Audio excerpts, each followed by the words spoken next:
This hour of the Costa Report is brought to you by IBM. Big data at the speed of business. Welcome to the Costa Report. I'm Rebecca Costa, and thank you for joining me for another 2 hours of Straight Talk Radio.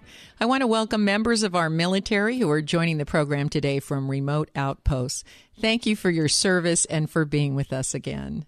In just a moment, National Security Advisor to President Reagan, Robert McFarlane, will be joining us. He's here to explain why the U.S. will have to put thousands of skilled military advisors on the ground to destroy ISIL. And more importantly, McFarlane's going to help us answer the question, given the scenario we now face, what would President Reagan do? But before McFarlane joins us today, let me tell you a little about his background. Robert Carl McFarlane was born in the great state of Texas and is a graduate of the Naval Academy at Annapolis, the Graduate Institute of International Studies in Geneva, and the National War College. After graduating from the Naval Academy, he served as a second lieutenant in the Marine Corps. He soon rose to executive assistant to the operations deputy, briefing the deputy for Joint Chiefs of Staff meetings, while also acting as action officer to NATO and the Middle East. McFarlane served 2 tours in Vietnam and was the recipient of a Bronze Star and Navy Commendation Medal. In 1971, he became a White House Fellow and was later assigned to Henry Kissinger as military assistant for the National Security Council. From here, McFarlane went on to serve under President Ford as Special Assistant for National Security Affairs. In 1979, McFarlane retired from the Marine Corps and was appointed to the Senate Armed Services Committee.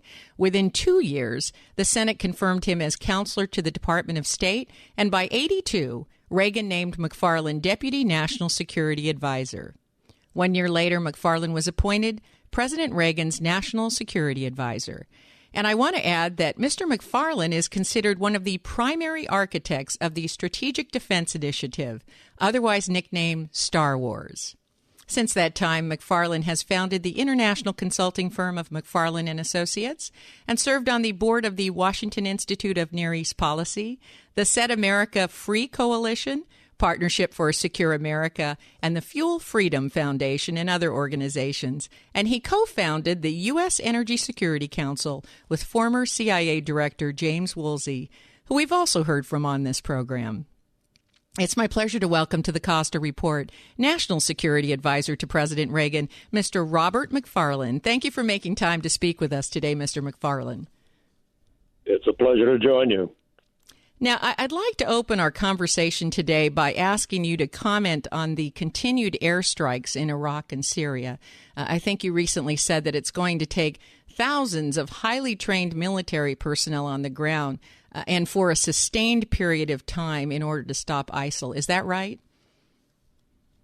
Yes, the reality is that aviation will take you so far and is very valuable. Having been on the battlefield myself, I always welcome sustained support from aircraft, especially when they can stay on station for a long time. However, the challenge right now is not only to defeat and destroy ISIS, but to recover that territory. And the only way that you can take back and occupy territory is with ground people on the ground. Now, it's fair to say that those forces ought to come from the local countries, from Iraq, from other nearby neighbors that have an interest in getting rid of ISIS. And so we ought to get a lot of volunteers from Saudi Arabia, from Iraq, from Jordan, from the Gulf states. However, they're going to need to be trained. You can't overnight expect people who haven't been in a war to be good at first knowing the enemy, where it is, how it behaves, and so forth. But once that's done, they can do most of the heavy lifting for taking back territory and defeating ISIS and restoring some stability to the area. So the only people qualified really to do that training and that to be at their elbow once the battle is engaged are American special operations people who have done a terrific job in Iraq and Afghanistan. but they know how to conduct warfare there. They've been there for going on 10 years or more, and there's just no way around that. Bombing can take you so far, but it can't recover, take, and hold territory.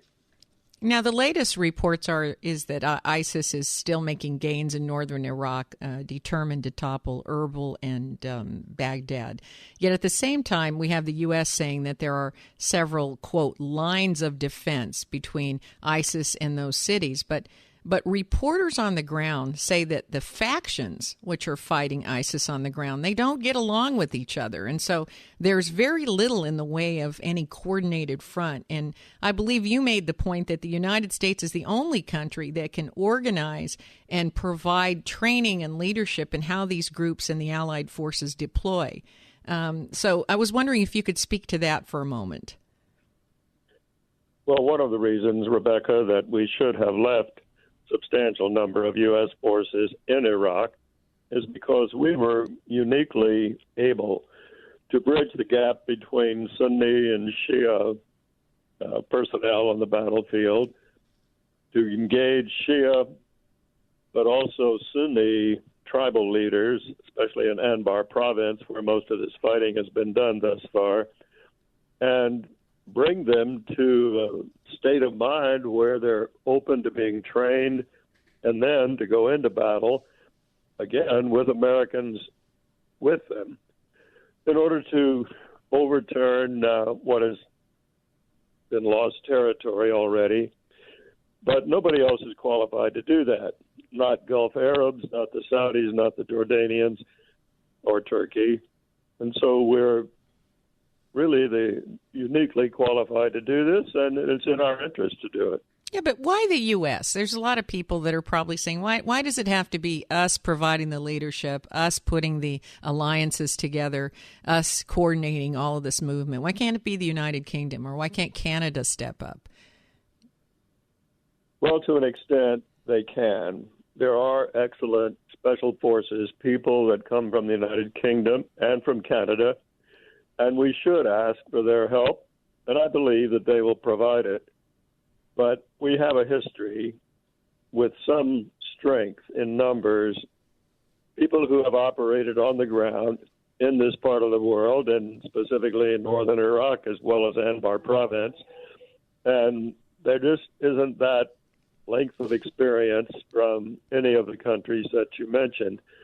So yes, we ought to invite them to focus on doing training in third countries and nearby countries to get fighters ready to go once they're in country. Most, however, of the guidance and terrain engagement with the enemy is going to have to be done by Americans, because we're the only ones who have been there, done that, and could do it again.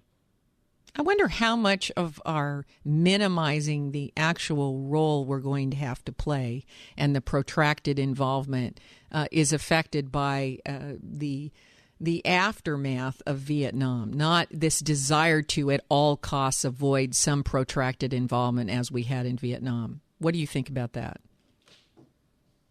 Well, I think you make a very good point. There's no doubting that Americans properly don't have a lot of tolerance for having their sons, brothers, husbands overseas in a war.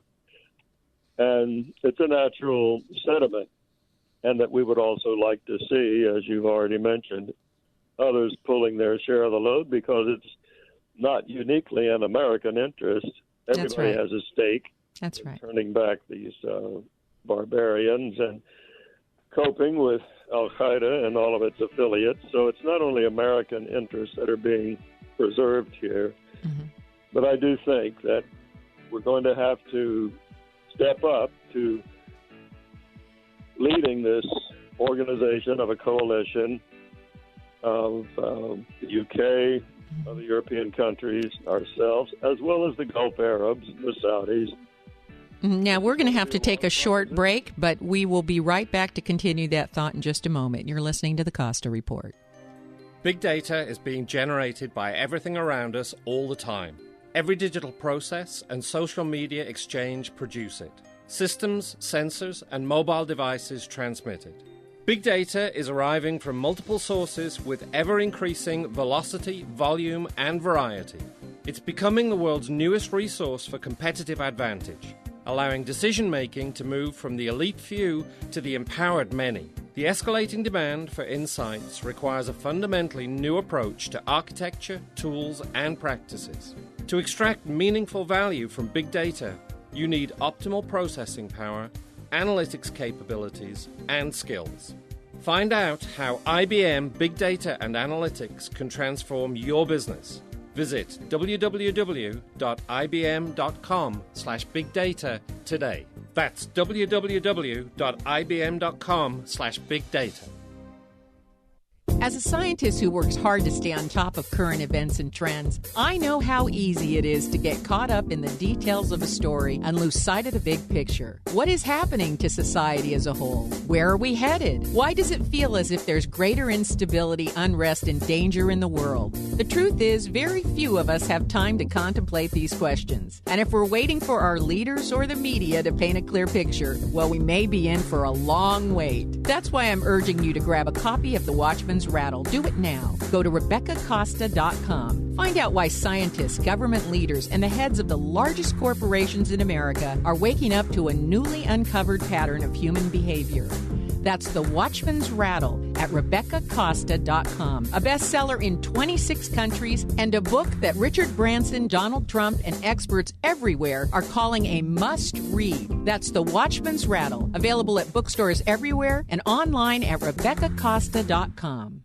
Hi, registered pharmacist Ben Fuchs here. I've been studying healthy bodies for 35 years, and what I've got to tell you may shock and surprise you, but if you listen up, it may change your life. So many people want to start a weightlifting program, but they're intimidated, it takes too much time. I'm here to tell you it doesn't take a lot of time if you do it correctly. The key to a good, fast, rapid workout, effective workout, is intensity and not using momentum, exploiting all the different angles in your muscle movement. As you're doing your curl, your arms are obviously changing angles. You're starting with your arm hanging down, and then you curl upwards, and it goes into a 90-degree position, and then it goes up and up and up. If you take this muscle movement, you could divide it up into 100, 1,000 different parts. If you take your muscle movement and go really, really slow, if you take 30 seconds to do a curl, you're going to find that you can't even do 1 or 2 curls. If you're one of those people out there in the gym and you're doing a 50-pound dumbbell curl, and you're doing 4, 5, or 10 reps with a 50-pound dumbbell, if you do your curls the correct way, where you maximize every single position in the curl movement, you're not even going to be able to use 5 pounds or 10 pounds. If you're doing abdominal exercises, crunches, or sit-ups, and you're doing 100 sit-ups or 50 sit-ups, and guaranteed you're not doing those correctly, you should only be able to do 5 or 10 max abdominal crunchers if you're doing them correctly, and you do them correctly by exploiting every single muscle movement position. And it doesn't have to be with curls, and it doesn't have to be with abdominals. You can do it just sitting up. So the trick to an efficient workout is to spend as much time in high resistance positions as possible. Pharmacist Ben here, urging you to go to kscohealth.com to order Beyond Tangy Tangerine, the Healthy Start Pack, and other nutritional supplements that I personally use and recommend. You can purchase these premium quality products at wholesale prices online at kscohealth.com. That's kscohealth.com. I'm the pharmacist that believes that staying healthy and strong is not only about medicine, it's about giving your body the raw materials it needs to do its work. Go to kscohealth.com.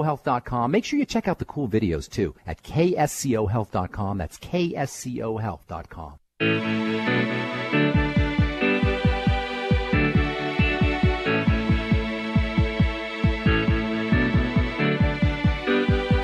Welcome back to the Costa Report. I'm Rebecca Costa, and my guest today was National Security Advisor to President Reagan, Robert McFarlane.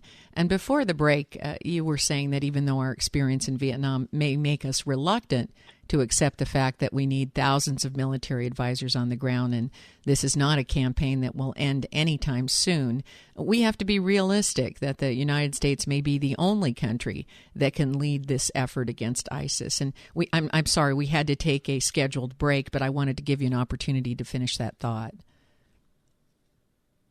Well, to note it again, that none of us like to have our young men and women overseas in harm's way.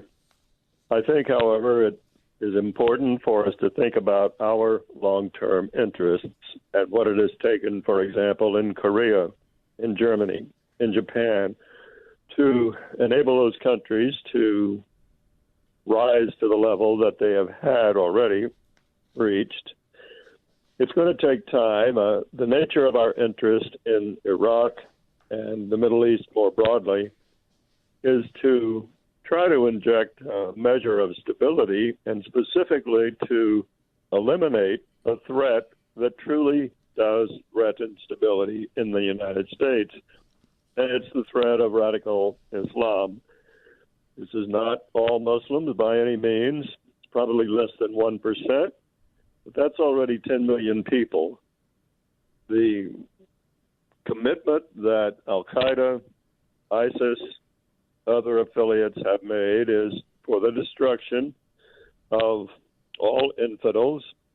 And not only we qualify as infidels in their view, but anyone that is a Muslim that doesn't have the same interpretation of the Quran that they do. And this is coming at us at a time when weapons of mass destruction are available now to them in the way of chemical and biological weapons. They've already achieved substantial sophistication and have overrun bases in Syria where they have what are called man-pads, man-portable air defense systems, or systems you can fire from the shoulder to take down a commercial aircraft. Mm-hmm. So with very little sophistication, ISIS, Al-Qaeda, others can come across the Mexican border, and before long, we have a genuine threat of taking down American commercial airliners here, or for that matter, a more easy proposition is for them to do it in Dubai, where United, Delta, other American carriers are flying. So our own safety is what is at stake here. It's going to be a long proposition. Mm-hmm. I think we can probably bring down ISIS here between 3 and 5 years' time. But the threat is at least 30 countries where this kind of Muslim cell of radical Islamists exist. They are well-financed, well-trained, committed, and we simply have to step up and deal with it. We can do this, however, Rebecca. Mm-hmm. Our special operations people are extremely well-trained to do this. It's just going to take time. Now, I agree with you. This is not something we can't accomplish, but I do think it's been minimized and understated what the real effort is required. And I know that you and I are in complete agreement as to the Colin Powell theory. You want to do everything possible not to involve the United States, but once you do, you have to commit to whatever's required to resolve the situation. Now, recently you were asked about comparisons between the Cold War and the ongoing instability in the Middle East. And very surprisingly, you said that you thought there was very little comparison. You made the point that one was a state-sponsored terrorism and the other is ideologically based. Can you talk about that distinction for a moment and how quashing the latter has to be handled very differently? Well, yes. The very outrageous ideology of radical Islam is to deny the legitimacy of any other faith but their own. And they are guarding no territory. They seek no territory. And unlike the Cold War, when we were deployed opposite a fairly definitive line in Europe, where the forces were conventional forces on one side, on both sides, and we knew where the enemy was, and ideologically with the Russians, we knew the weaknesses of their ideology and could counter it with truth. Well, here we're dealing with an enemy that makes no claim, seeks no territory. In addition, an enemy that sees dying in behalf of this misguided, outrageous ideology as vindication, as the ultimate blessing of life is to die for their particular misguided Islamic creed. So you have to first know thine enemy, as the Chinese master of strategy, Sun Tzu, said. And in this case, it's a very, very different enemy. It's not a conventional enemy with tanks, aircraft, like the Russians. This one comes at you with barbarism, but making no claim that he wants to take and hold territory. It wants to rid the Middle East of any Western presence and ultimately establish a caliphate or a world governance, which they intend to try to head. And you know, this sounds so surreal for you and I to be talking about this. How could anyone realistically believe that such a movement could get legs and actually take root? Well, I think you just have to go back to examples like Hitler. And in 1931, here was somebody who had been a corporal in the military and had a kind of a rhetorical flair about him. But we know what happened. Mm-hmm. Ideas can flourish if they're not countered by truth. And we've got to do a lot of truth-telling to the people of the Middle East here in the next few years. Well, on the other hand, much of this violence has, in some way, caused a great deal of the Muslim population to turn against ISIS, because the larger part of the Muslim community is opposed to violence.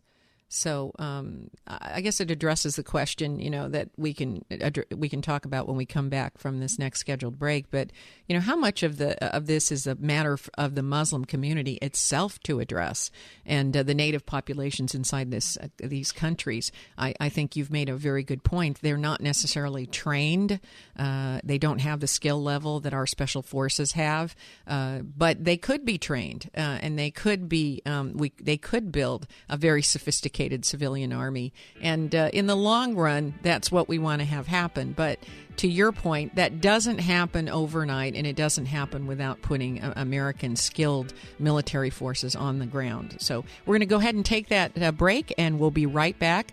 Stay right where you are. We'll hear more from Robert McFarlane. You're listening to the Costa Report.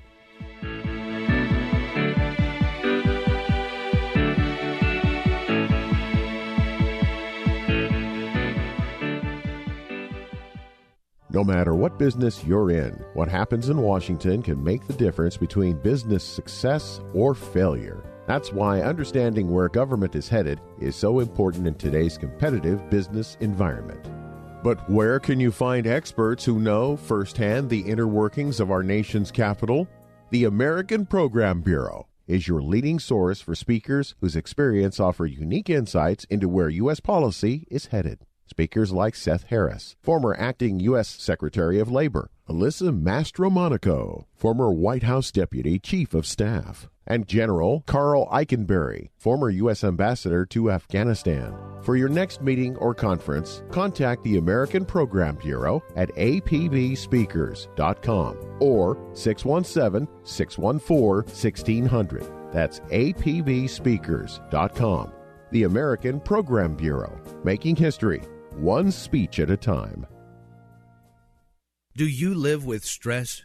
If you have nervousness or common everyday anxiety, we're looking for you. Because right now we're sending risk-free supplies of a fast-acting supplement to listeners of this station. You heard right. Every listener who calls right now will learn how to get a risk-free bottle of Stress Block, a naturally derived formula that promotes feelings of calmness, alertness, and focus in just moments. Supplies for this risk-free offer are limited, so don't wait. Just call 1-800-694-7786. Stress Block is a fast-acting, non-prescription formula to support relaxation without causing drowsiness. Your nervousness is guaranteed to begin fading like magic in just minutes. This special risk-free offer is for listeners of this station, but it won't last. Call us now for this exclusive Stress Block risk-free offer. Just call 1-800-694-7786. That's 1-800-694-7786. Call 1-800-694-7786. Hey, thank you all for supporting People's Coffee. I'm Kurt, the owner here. We're on the corner of 17th and Bromer in Live Oak Plaza. Wow, we just made 7 years. So we're here to stay. We're not going anywhere. We put out an amazing cup of coffee. If you haven't been down to check us out, take a moment. We don't disappoint. We care about your happiness. People's Coffee, corner of 17th and Bromer. We will not let you down. Coffee tasted so fine. We always knew Dr. Guy Peabody to be an excellent dentist, and so we're not surprised when once again Dr. Peabody was voted best dentist in Santa Cruz County in the Good Times Readers Poll. But you do not need a Readers Poll to know how good Dr. Peabody is. Just ask his patients. Hi, I'm Robert. I have found Dr. Peabody to be a wonderful dentist, and I would most highly recommend him to anyone. My name's Ramona. My dentistry has never been better. I have beautiful teeth now. It was a very comfortable, delightful experience, and I would recommend them to anyone. My name is Terry. I am terrified of going to the dentist, and they told me about the Guy Peabody sedated dentistry. They're really great people. Visit drpeabody.com, that's drpeabody.com, or better yet, give Dr. Peabody's office a call at 457-0343 and be warmly welcomed and assisted in scheduling your appointment. That's 457-0343. You will be happy you called Santa Cruz's choice for best dentist. Hi, this is Sean. And I'm Steph. Join us Saturdays at 7 p.m. for Out in Santa Cruz as we share our views of the LGBTQ community and the issues and insanity of the week. Only on KSCO 1080 AM. Like us on Facebook.com/Out in Santa Cruz. Listen to past episodes at OutInSantaCruz.com. I'm Sean. And I'm Steph. And you've been queered.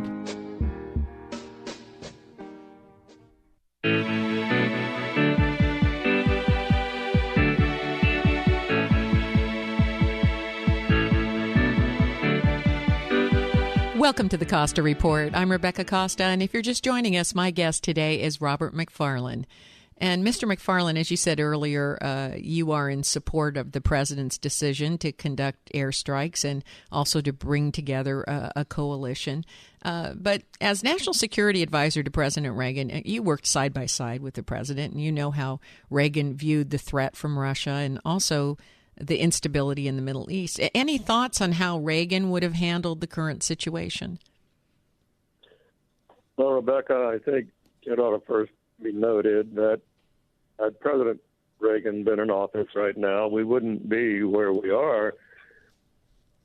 It was manifestly evident to everybody who had ever been in a war, and indeed our own military leadership, as we began to draw down from Iraq, that the Iraqi forces weren't yet fully qualified to be able to maintain security in the country, and that there was still an issue of sectarian violence between Sunni and Shia. And so President Reagan would have assured that a status of forces agreement was negotiated with the Iraqi government. He also would have done a better job in the diplomatic side of things by avoiding the emergence of this really unqualified leader, Prime Minister Maliki. It takes subtle diplomacy to be able to work behind the scenes to affect how local leaders choose who's going to be the prime minister. But at the end of the day, what is missing, is our having remained as the glue that holds together stability in the country while we continue to train up the Iraqi armed forces so that they could do the job. And having completely pulled out all of our combat elements, that training program was virtually eliminated. And as a consequence, we sent a signal to both the Sunnis and the Shia that they couldn't count on us, and that they could resume the sectarian warfare with militias being formed on both sides. And it was an open invitation to ISIS. Here was a vulnerable country. Here was a place they could turn into what Afghanistan had been for al-Qaeda and Osama bin Laden 10 years ago, a safe haven, a place to grow the organization. Well, I have to say, Mr. McFarlane, I was confused by the quick drawdown of troops in Iraq. And so let's talk about that for a moment, because we left troops in Germany, we left them in Korea, we left them in Japan. We know that you have to leave troops behind to have stability. This history, military history, has proven this, and every general that was involved in the campaign in Iraq claimed that the Iraqi military was not ready. I mean, there wasn't a single one that said they were. Why did we pull down so quickly? Why did we pull out all the troops, in your view? Well, it was because of the feckless way in which we conducted our diplomacy in failing to get a status of forces agreement that assured, protected, really, whatever forces we have in the country against being abused by capricious Iraqi law that could hold accountable American soldiers for doing something that is inevitable in conflict. There's always going to be violence, even when you're trying to simply train the local military. There's going to be accidents and things like that. Mm-hmm. So you've got to negotiate an agreement where our troops are protected against kind of capricious lawsuits, and that ought to have been relatively easy to do. We've done it in every country, the ones you mentioned, from Korea to Germany. Of course. It's taken for granted as an imperative.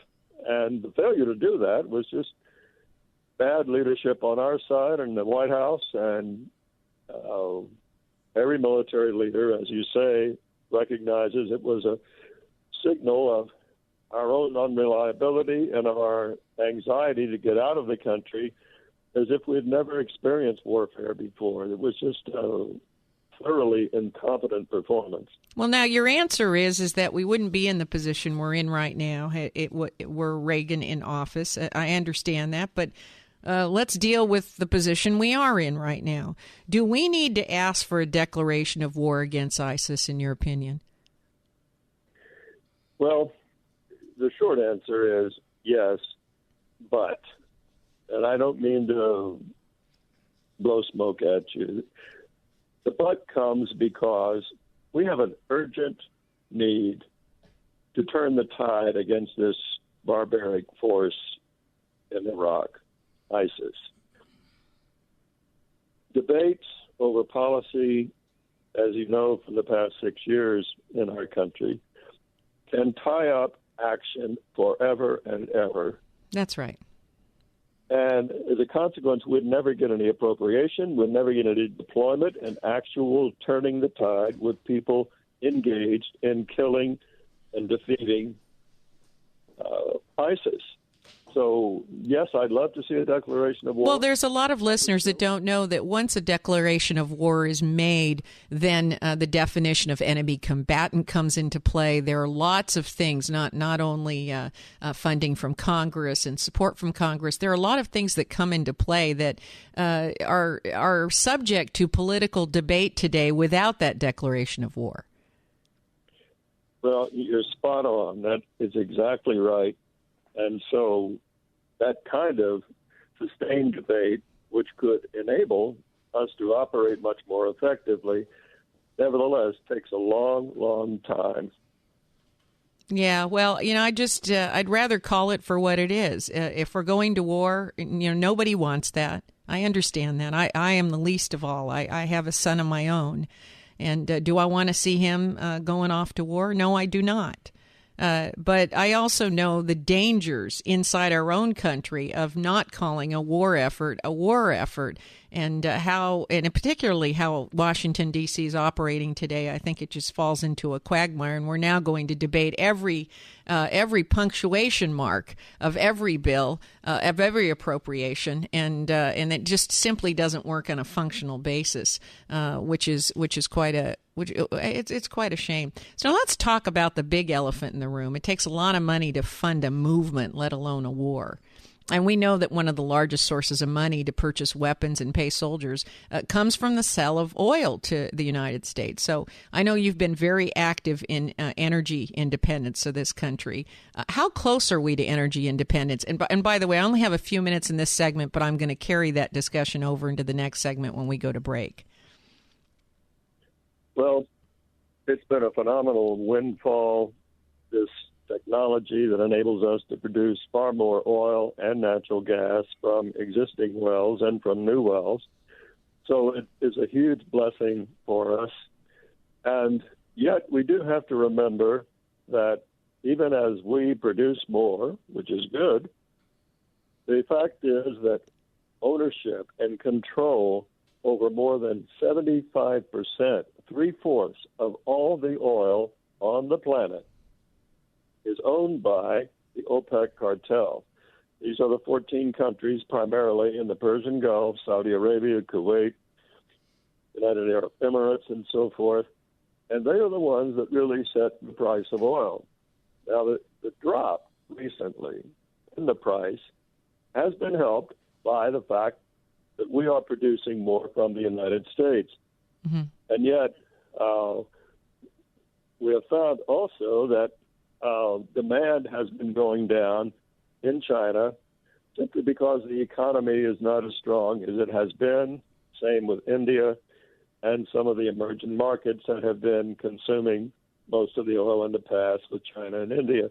So that's a kind of a unique temporary phenomenon. But let's talk some more about this after the break. Yeah, let's talk about it after the break, because it's true. As the prices have come down and demand has come down, it's a little bit like we've got the boot on the neck of funding to terrorists. But that boot isn't going to stay on that neck for very long as economies continue to improve. We're going to take a short break, and we'll be right back. You're listening to the Costa Report.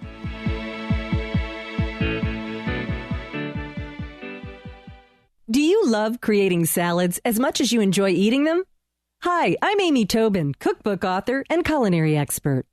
Dole inspires fresh and wholesome dishes for any meal with their wide selection of salad blends and all-natural salad kits. From the mild and tender texture of sweet butter lettuce to the crunch of classic romaine sprinkled with colorful shredded carrots and red cabbage, Dole has over 30 salad blends to satisfy every palate. If you're looking for the ultimate in convenience, try Dole's unique salad kit combinations that include farm-fresh lettuces and vegetables, mouth-watering all-natural toppings, and specially made dressings. It's all you need to make a distinctively delicious salad. The possibilities are endless.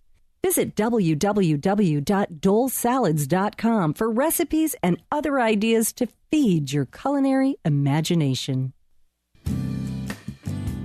We're fortunate to have Scott Caraccioli with us to explain how the process of making sparkling wines influences a winemaker's approach to making a Chardonnay and Pinot Noir. Yeah, it's really a driving factor in terms of style and really kind of making it a little bit more old world. We use all French oak, which is the same thing that we use in our sparkling wines. So I would imagine that someone who's not making sparkling wines will take a totally different approach. Yeah, it's a matter of viewpoint when it comes down to when you have a French winemaker making bubbles, you end up with a leaner, more European style of wine. To find out more about Caraccioli wines, visit us at www.caracciolicellars.com or stop by our tasting room in downtown Carmel, California. That's Caraccioli Cellars, Caraccioli, Cellars, where you have to spell it to drink it.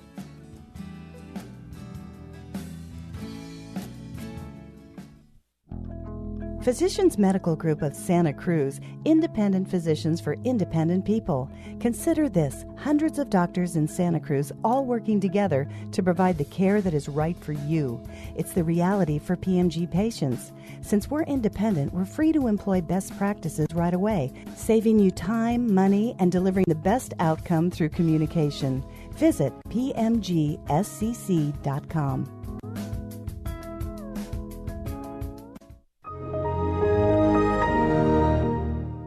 Hey, buddy, it's me, your laptop. That's right, your little modern marvel of technology you've been abusing for months. Dude, we need to talk. Do you really think that those free PC Fix-It programs are any match for today's spyware and malware?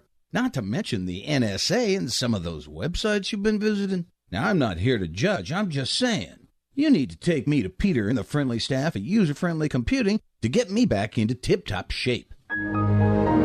Tired of unfriendly computer support, slow computer, viruses, spyware? No problem. Call the friendly computer experts at User Friendly Computing. We take care of all your PC, Macintosh, and laptop needs. Mention KSCO and get a free $50 diagnostic. Visit us today at 505 River Street on the way to downtown Santa Cruz, across from Gateway Plaza. We give you a choice. Drop your computer by the shop, or we'll come to you. Call us today at 423-9653. User Friendly Computing.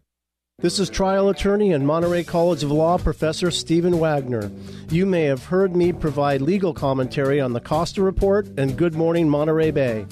I now invite you to join me on Saturdays from 4 to 5 p.m. as I co-host Wagner and Winnick on the Law, a legal talk show dedicated to the objective and constructive criticism of the laws that shape and shake our nation, right here on KSCO.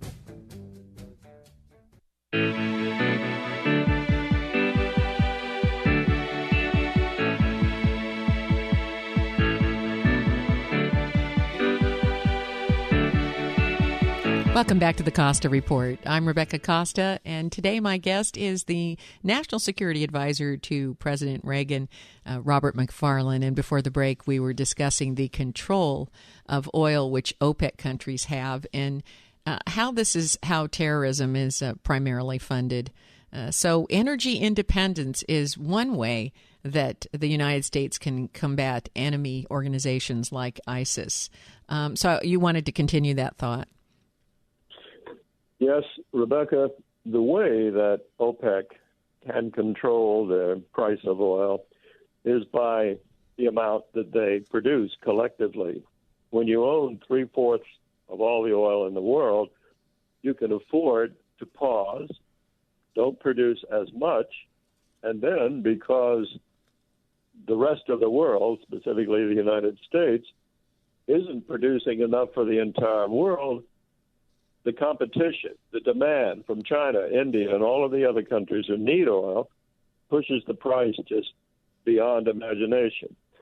You know what it felt like only 7 years ago when the price of oil was $147, and it quickly pushed us into a very serious recession. So how do you beat a cartel? How can you take away that strategic status of oil and the power of OPEC? Well, the only way that economists have ever conceived for doing that is to introduce competition. I mean, the reason that you and I can go to the grocery and have 50 kinds of cereal and so forth, and it's cheap, is because there are 50 kinds. But there's only one thing when you go to the gas station, and it's based upon oil. So are there any viable, functional alternatives to drive automobiles, airplanes, and ships? Yes, that's the good news. Finally, with this windfall discovery of natural gas, you can use that. It's expensive to convert your car to be able to use natural gas, and the infrastructure that we're all used to using is to use a liquid fuel. The good news is you can turn natural gas into a liquid. It's called methanol. And in fact, it's a terrific fuel that race car drivers have been using for years. Methanol is a high-octane fuel at about 105 octane. When you go to the gas station today, the one that you have a choice for never gets above 93. But methanol is terrific. It's cleaner, and it's cheaper, and it enables your car to run quite a bit better. So we just got to get busy and do it. Well, we have a lot of alternatives. You know, I'm a big fan of oil man T. Boone Pickens' plan. He I think almost 10 years ago, he put a plan out there, and he said, all we got to do is take 8 million 18-wheelers, which are traveling up and down the interstate highways, convert them to natural gas, which could be done within 1 year, and it would completely wean us off of OPEC imports.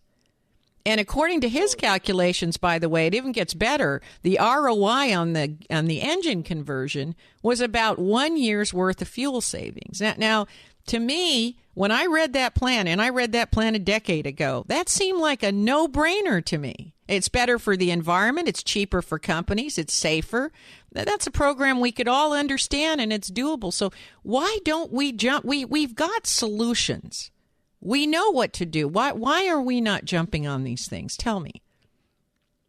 Well, first of all, Boone Pickens is just a very visionary guy. He is a member of my council and a real risk taker who's using primarily his own money to do exactly what you just summarized. That is, to enable converting every 18-wheeler on the road to be able to run on natural gas. But here's a program our government could put into place immediately, tomorrow. They could say, we're going to subsidize the conversion of these engines, and we're going to give you a zero-interest loan to do it because you can pay off the conversion of the engine in fuel savings in a year. Why not do a national program like that?